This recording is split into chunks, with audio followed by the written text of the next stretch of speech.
Hello guys, এই গরমে আবার চলে এসেছি একটা মিনি ব্লগ নিয়ে। প্রচুর গরম পড়েছে, এই দেখুন ঘাম কিভাবে ঝরছে গাইস।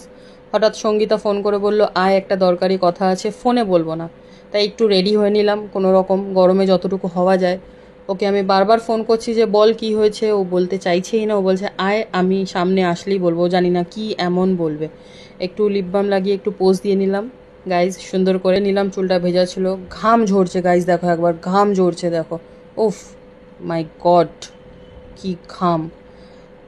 তারপর চুলটা একটু ভেজা ছিল, চুলটা একটু কোনো রকম খুলে একটু ভালো করে পারফিউম লাগিয়ে নিলাম।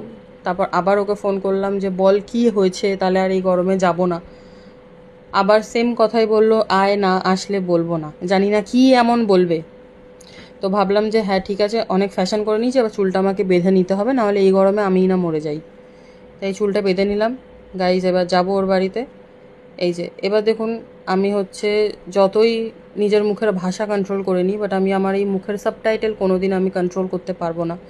আমার মুখ দেখেই বুঝতে পারছো গাইজ আমি কতটা বিরক্ত, তবুও বেরোতে হবে। এই যে বেরোলাম, যেহেতু ভিডিও করছিলাম তাই একটু ম্যাগনেটারি লাস্টে একটু পোজ দিয়ে নিলাম। যে এই কড়া রোদে ওর বাড়ি পৌঁছানোর পর ও বলল না এমনি আড্ডা মারতে ডেকেছিলাম বস। মানে জাস্ট আমার আর কিছু বলার নেই গাইজ, টাটা, আমি চললাম।